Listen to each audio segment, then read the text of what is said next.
So today we are doing a deep dive into the brand new 2026 Nissan Rogue, and we're putting a massive spotlight specifically on its much talked about plug-in hybrid variant, the PHEV. So if you are looking for a compact SUV, whether you're, dodging traffic on a daily commute or hauling the family on a weekend road trip, we need to figure out if this electrified 2026 Rogue is the ultimate family life hack or if it's just like a temporary placeholder in the grand scheme of things. And that distinction is incredibly critical when you're looking at dropping nearly $50,000. Yeah, no kidding. But before we plug into the hybrid hype, we kind of have to look at the foundation first. We need to understand what makes the 2026 Rogue appealing in the first place, completely, regardless of what is spinning the wheels. Right. So let's start with the non-hybrid standard gas-powered Rogue, because it actually brings a lot to the table for 2026. The baseline for any family hauler is obviously safety, and the 2026 Rogue just earned a 2025 IIHS Top Safety Pick. Which is a huge deal, because Yeah. the standard for that award has shifted dramatically over the last few years. How so? Well, to get a top safety pick today, it's no longer just about surviving a crash with good crumple zones. It's heavily weighted toward active prevention. So Nissan achieved this by standardizing their Safety Shield 360 suite across literally all trims. Which basically means the car is actively watching the road with you. Exactly. It's essentially a second set of eyes that never links. Yeah. We've got automatic emergency braking with pedestrian detection, blind spot warning, rear cross traffic alert. All of that is just baked into the base price now. Wow, even on the base model. Yeah, and in the IHS testing, it hit the really high benchmarks for actually stopping the vehicle completely before hitting a pedestrian dummy, rather than just, slightly mitigating the impact speed. Okay, so the safety floor is incredibly high.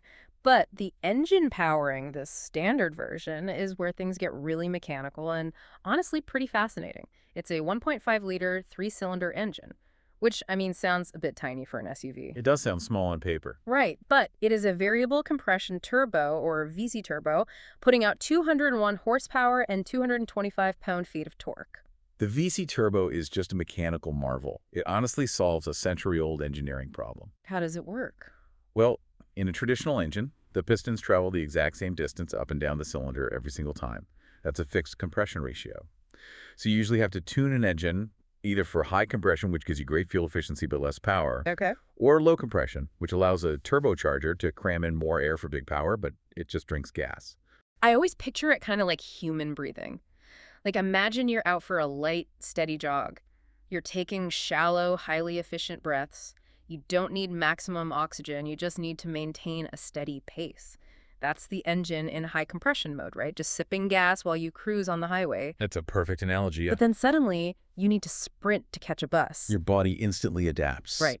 You switch to taking massive, deep, expanding lungfuls of air to get maximum oxygen to your muscles as fast as possible. And that is physically what the VC turbo does inside the engine block. There is an actual electric actuator arm connected to a multi-link system. Oh, wow. So when you stomp on the gas pedal, that arm literally shifts the pivot point of the pistons, physically shortening their stroke inside the cylinder in just a fraction of a second. That is wild. Yeah, and this drops the compression ratio, allows the turbo to spool up and pack the cylinder with dense air, and gives you that sudden burst of passing power. Then, when you lift off the gas, it physically lengthens the piston stroke again for maximum efficiency. So it's an engine literally doing physical gymnastics while you drive. Exactly. And supposedly, while all that mechanical violence is happening under the hood, you're sitting in absolute comfort. Nissan heavily markets the interior, claiming it feels like a small luxury SUV, and they always point to these zero-gravity front seats. Yes, the famous seats. Now, I hear NASA-inspired seats, and my brain immediately flags it as a marketing gimmick. What does that actually do for you when you're just stuck in stop-and-go traffic? I know the terminology sounds like pure marketing, but the underlying science is actually sound. Because standard car seats, even really expensive ones, often create localized pressure points. Like where? Your lower back, your tailbone, the back of your thighs. These areas end up bearing the brunt of your body weight. And over a long drive, that pressure literally restricts capillary blood flow, which leads to muscle fatigue and that awful feeling of needing to stretch your legs. Yeah, where you start shifting around in your seat constantly after like an hour. Precisely. So Nissan utilized NASA research on neutral posture. This is the relaxed posture the human body naturally assumes in a zero-gravity environment. where absolutely no single muscle group is compensating for gravity. Well, that makes sense. Yeah, they designed the seat frame and this multi-density foam to force your body into that specific posture, continuously distributing your weight across the entire surface of the seat. So by eliminating those pressure points, your blood keeps circulating properly and your muscles don't get exhausted just trying to hold you upright. You feel supported rather than confined. And when you pair that seating technology with a very quiet cabin, because they use acoustically laminated glass on the front doors to block out wind and tire drone, it legitimately elevates the daily commute. And it handles the practical stuff well, too. It has up to 36.5 cubic feet of cargo space behind the second row. It features this divide and hide cargo system where you can actually rearrange the floor panels to create hidden compartments or stop your groceries from sliding around. It's very clever packaging. And they've even added some stylistic attitude for 2026. There's a new Rock Creek trim that comes with Falcon Wild Peak all-terrain tires and a tubular roof rack, plus a dark armor trim that completely blacks out the chrome. The whole package just feels very competent. It is. The Yeah. standard gas-powered Rogue is a highly resolved product. It knows its audience, and it delivers a really comfortable, safe, premium-feeling experience. But knowing your audience right now means answering the massive demand for electrification. People want to plug in at home and just skip the gas station entirely. And it's compromised too, right? Let's talk about the port, because this is a massive detail for anyone new to EVs. It's arguably the biggest caveat. The Rogue PHEV utilizes a CHAdeMO charging port for DC fast charging. And this is an incredibly outdated standard. Let's break that down for a second. DC fast charging is what you use on a road trip, right? Like the massive chargers at highway rest stops that juice a car in 30 minutes. Correct. But almost the entire automotive industry in North America has abandoned CHAdeMO. Most non-Tesla stations use a plug standard called CCS, and the entire industry is currently shifting toward Tesla's plug called NACS. So what does that mean for the Rogue? Equipping a new 2026 vehicle with a CHAdeMO port is honestly like selling a brand new smartphone with a 30-pin iPod connector when the whole world has moved to USB-C.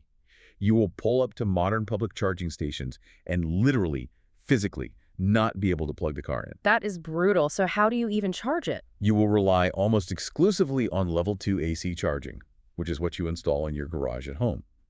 On a level 2 charger, the Rogue PHEV takes about 7.5 hours to fully recharge. So there are absolutely no quick top-offs at the grocery store. It is strictly an overnight in the garage situation. Yes, which, to be fair, fits the typical use case for a plug-in hybrid anyway. You charge at night, drive electric during the day, but it's a major limitation buyers need to understand before they buy. Okay, so the tech is a bit compromised and the fast charging is basically non-existent. But how does this borrowed powertrain actually perform?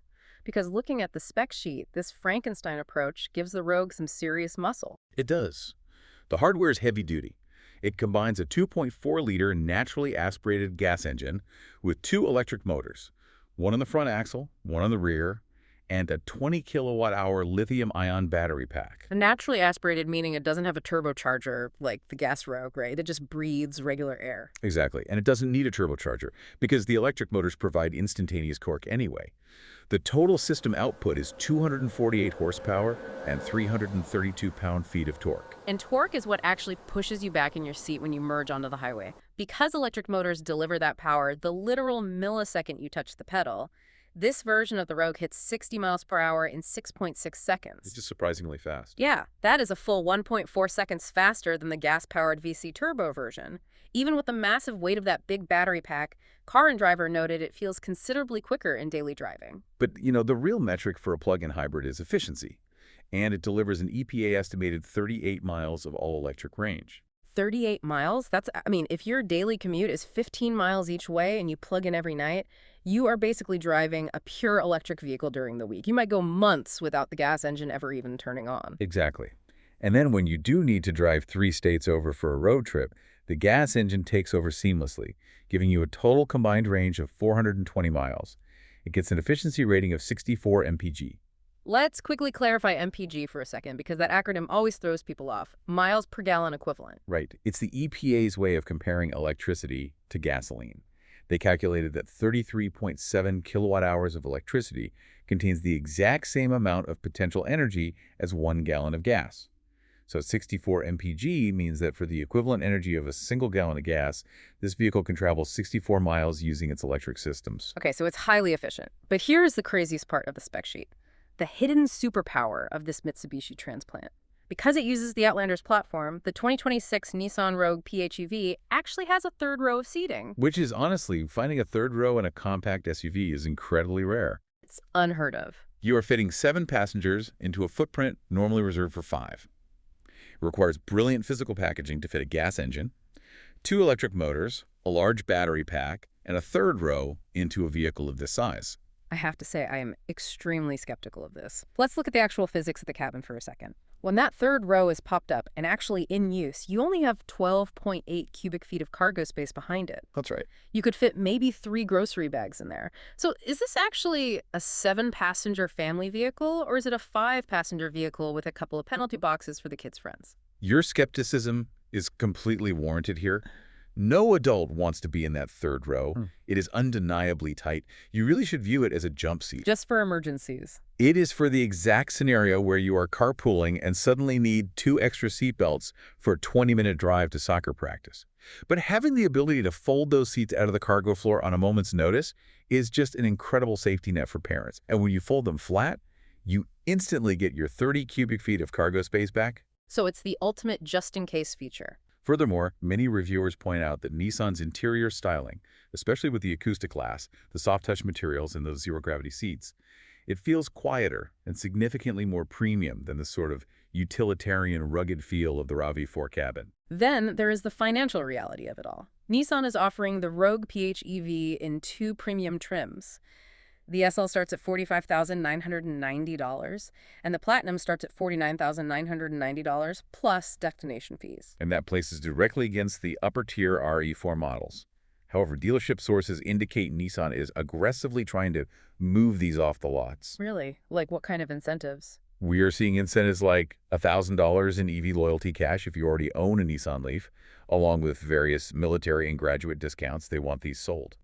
But, and this is a big but, there's a much larger financial shadow hanging over the Rogue PHEV. Which brings us back to our mission. Let's zoom out for a second and summarize what we've learned. The 2026 Nissan Rogue Gas version is an exceptionally capable daily driver. It gives you top-tier safety, those NASA-derived seats, and an engine that physically adapts to your driving style. Right. And the plug-in hybrid version is a surprisingly quick Mitsubishi-powered bridge vehicle. It provides 38 miles of pure electric driving, eliminates road trip range anxiety entirely, and gives you a highly sought-after third row in a really compact package. It is a solid machine. But I want to leave you with a final, slightly provocative thought to mull over before you head to a dealership and sign a $50,000 contract. We established that Nissan openly considers this PHEV a stopgap. Yeah, they really do. They borrowed Mitsubishi's tech purely because their own advanced 2027 e-Power hybrid system is arriving next year. Which creates a very unique problem for buyers today.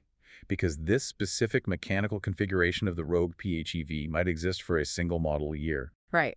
So what happens to the legacy and, much more importantly, the resale value of this 2026 model? If you buy this bridge vehicle today, will you be left holding a technological orphan tomorrow? Like fast forward 5 years, you go to trade it in, the dealer looks at the parts and realizes it's the weird one-off model year that uses an outdated CHAdeMO port and a discontinued Mitsubishi powertrain hybrid brain. It is a massive depreciation risk. If you are leasing the vehicle, it might not matter. The residual value risk falls entirely on the dealership when you hand the keys back in 3 years. But if you are financing to own, you have to seriously evaluate how the used car market will price an orphan technology platform. It is the single most important factor to consider. An automaker releasing a new car should be like a visionary director releasing a blockbuster movie. But when you realize the movie you are watching is actually a remix of someone else's footage, rushed to theaters just to hold you over until the real sequel comes out next year, well, you have to decide if you want to pay full price for the ticket today or just wait for the true premiere. That's a great way to put it. Knowledge is only valuable when you apply it to your wallet. You have to weigh the utility against the depreciation before you make a move. Definitely. Thanks for joining us on this deep dive. We'll catch you next time.